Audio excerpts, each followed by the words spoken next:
being focused on one thing at a time. I have to be very present in everything I do. Like right now, I'm with Rich Roll. I'm not thinking about shit, but Rich Roll. And what the fuck's coming out of your mouth right now? That's what gives me a huge advantage in life, especially today, in this day and age, with so much shit going so fast and everybody wants to keep everything going, everything up and everything. I want to be the greatest multitasker of all time. Not me. If I put my 100% into what's in front of me, I will destroy it. If I'm out here just multitasking and shit, I'm going to half-ass everything I do. So it is the most important thing in the world to me, is being focused at the task at hand. And it's getting harder and harder to do that because there are so many distractions, and it's so easy to distract yourself. Yes, it is. You don't ever have to be bored again with these things in our pockets. No, but the one thing I'm most scared of in the world is losing touch with the best thing in the world is your mind. Your mindset, how you can picture yourself, how you can focus, how you can drive, how you can put yourself in so many situations to get out of it. Because those headphones we listen to, those phones that we Google to find information, there's so many situations in my life where that shit's not gonna help me. It's not gonna help me. And you're able to just turn that off. So fast, because I know what's helped me.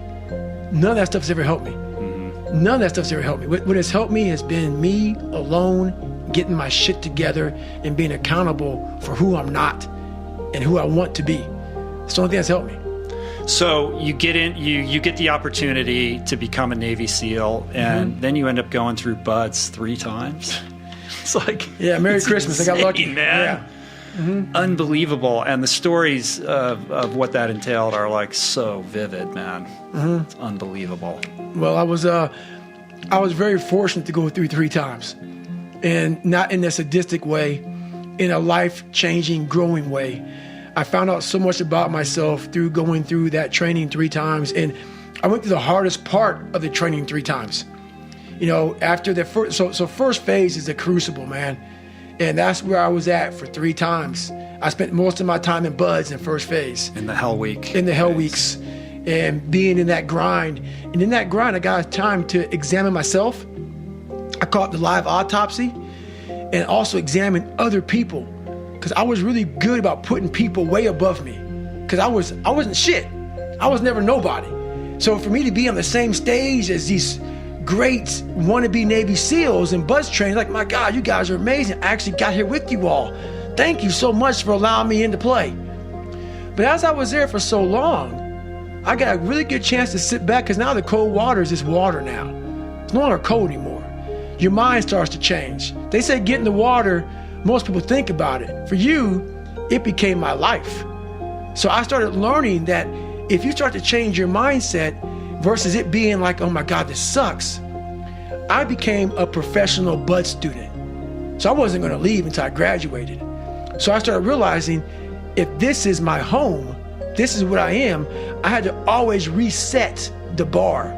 I had to reset my new norm. There always had to be a new norm. So one thing we don't do is we don't have a new norm. My new norm is you get up every fucking morning at 4 o'clock and you suffer. This is your new norm. That became my new fucking life. Most people want to get out of it. I said, no, motherfucker, this is your new life. This is who you are.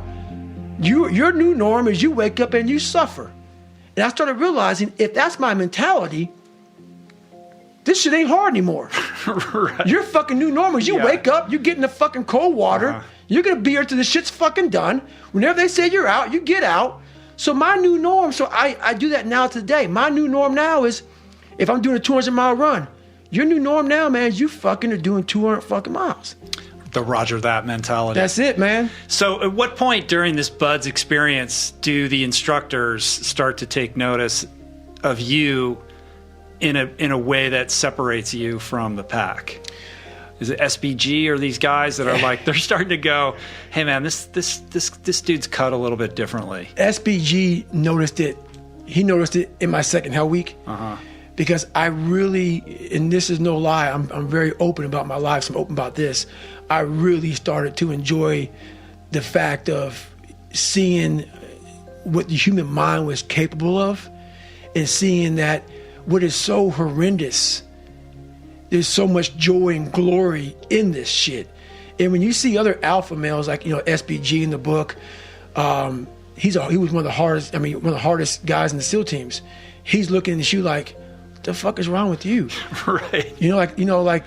Well, they start testing you. Like they're like, let's play this out, right? And there's that story where he makes you swim out to the boat on my own Wednesday night, and that fucked me up because my knee was, it was broken. It was fucked up bad, and it's Wednesday of Hell Week, and all the boat crews are past the surf zone, and I just got a Toradol shot in my knee because I'm not gonna. Let's go, man. We're going, and it's fucking like it's real late at night, and it was fucking raining, and the class is past the surf zone, and I'm still not a big fan of the fucking water.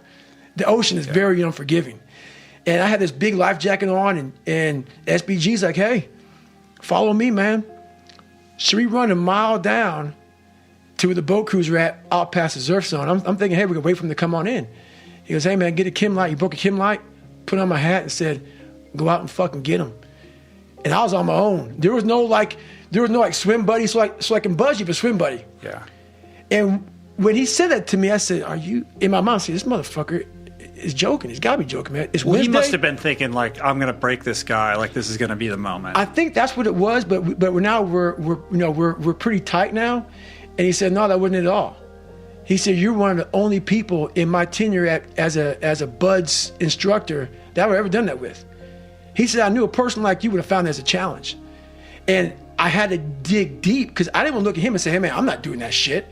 Even though I think I could have because there was no swim buddy. Yeah. You don't go out there Wednesday night after like 80 hours of Hell Week and you're like seeing stars and shit that like I'm during the daytime. You're seeing boats that aren't out there. I mean, you're hallucinating. You're all over the place. He sent me out there. And I was like, okay, this is my time to show one of the baddest motherfuckers in the world that it's on. So I got my shit, man. I went out there and did it, and it was I detail it well in the book, but it was a moment that I started realizing I'm starting to separate myself now. Yeah. So there's two kind of themes that emerge from that. One is